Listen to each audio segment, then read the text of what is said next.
Welcome to our press conference with the Oklahoma Sooners. We're joined by head coach Jennie Baranczyk and Raegan Beers. We will start with questions for Raegan Beers. We'll then dismiss her to the locker room before taking questions for Coach Baranczyk. Please raise your hand for the microphone, and please remember to keep the microphone close to your mouth. Questions for Raegan. Front middle. Jenna Lifshin, Kentucky Colonel. So at the end of that third period, you were able to put Oklahoma over Kentucky and then lead that scoring drive. How were you able to carry that momentum into the final 10 minutes of the game?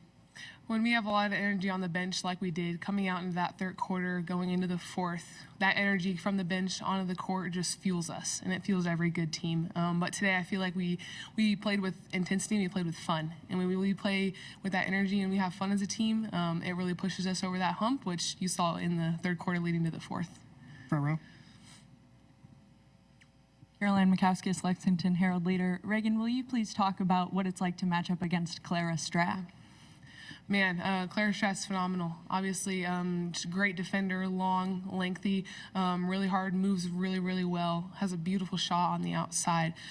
So great person to go up against. And I love going up against great players like that because it just makes me better. And so it was a great test for us today as a team. I feel like defensively we guarded her for the most part really well, kind of digging in when we needed to. Our guards were kind of getting in there if our post got a little too buried, things like that. And so when we play team defense like that against good players like her, and against Georgia, we come out on top, which we ended up doing today.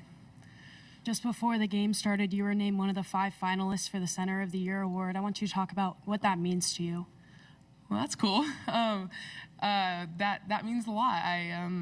That's really cool to be put on that list. There are a lot of phenomenal people on that list. I didn't see it before the game, but I can guarantee you probably Lauren Betts is on there, Audie Crooks, I would assume, things like that. To be at the top with those players is pretty phenomenal because those are great players, and the people in the past that have won that award are even better. And so to be on that list, one of the top 5 is an honor, and I'm thankful to be a part of it. Hey, Raegan, John Huang, NOLA Media. 2 pretty intense games so far. Today was super physical. How much gas is left in the tank for you guys? Enough to come back and play tomorrow. I mean, we got to come back. Obviously, recovery is going to be important, so we'll prioritize that tonight like we did yesterday. I know there's cold tubs in the locker room that they set up for us, so we'll be using those. Just getting some good rest tonight. Obviously, South Carolina's a phenomenal team, so we're going to prep tonight and be ready for tomorrow. Any further questions for Raegan? Back right. Raegan, on a much lighter note, as you were leaving the court, I saw you talking with the pep band, and they started in cheers of beers, which I guess is pretty normal for college kids. Yeah. But I was curious, do you get that a lot, and what's that like interacting with everybody over there? Yeah, obviously my last name's popular, beers, and so the band actually started that chant here a little bit back in Norman, so it was funny just coming off, and they just love to chant that, like you said, college students. So it's just fun having that energy. Obviously on the court, when you're with a team, you can have that energy within the team, but when you're band and when you're cheer and when you're fans, bring that energy with you. I mean, our fans were up cheering defense. I heard them.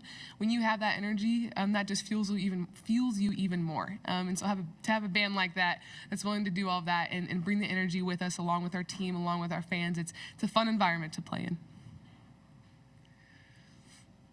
Any further questions for Raegan?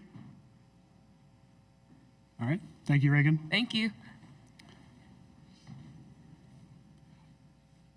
Questions for Coach Baranczyk? No. Front middle.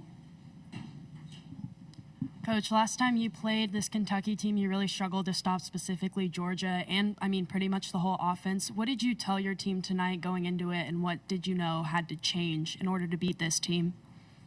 Well, I tell you what, Kentucky is just really, really good, and they're balanced, and they can spread you out. And when you have an elite guard like that, it's really challenging. I think I don't know how many times I was asked the question, how are you going to stop her? And every time, you can't stop her. She just does so many things. I think what we had to do was make her work a little bit more. But I do feel like us playing them once helps you to play them twice.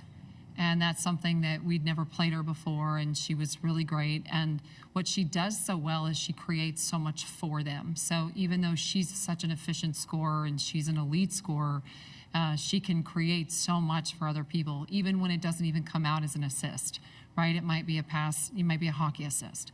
And so we had to do a better job, I think, of making her work. I thought we did a really nice job, especially compared to the last time, of not just running around trying to chase her through everything. I thought we were more steady. You still have to move, you still have to work.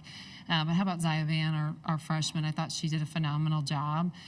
But I also feel like the rest of our team did a better job of staying disciplined and not over-helping, because she can really draw so many people in. And I thought we just did a better job of position defense. Now, I haven't watched the film because I'll find plenty of holes in it. But she's just so good. She's just really, really good. Coach, what do you like about having Raegan Beers on your team, other than the fact that she's a really good basketball player, but she seems like a pretty upbeat, positive type of person. I wonder if you could kind of get into that a little bit. Yeah, that's real. How she was talking is she's just a really nice person. I mean, she made blankets for everyone on the team for Christmas. I mean, she spends her days at Hobby Lobby, you know. I mean, she's just a really good person. And I think the culture of our team, you can tell our team what she says, when we have fun, we're really good. And when we have the chemistry, it comes out in assists, it comes out in team defense today.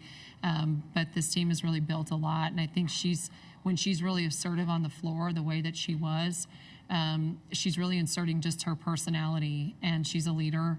And at the same time, it took her a long time to really want to fit in. And that took us a long time for that on-court chemistry, because she's such a great person. But we have a locker room full of incredible women that absolutely cheer for each other and want each other to do well. And I think that's really special. But Raegan's no different. Coach, the bench energy and the energy from the fans tonight seem to be pretty prevalent. How much does it mean to you and to your team to have fans that are willing to travel so far to watch you play? Well, I think, you know, it's funny. I'll just tell the story of my parents. Their flight got canceled and they drove, and they live in Iowa. That's not close. And so we have, you know, I'm lucky to have our family travel like that. I'm lucky that I'm at a place like Oklahoma, and we want more people to be here. Obviously, it's pretty far for us. But the people that are here were on their feet the whole time, and they're not all families. A lot of our staff brought their families, and they're invested in this team and this program because these women are really easy to cheer for.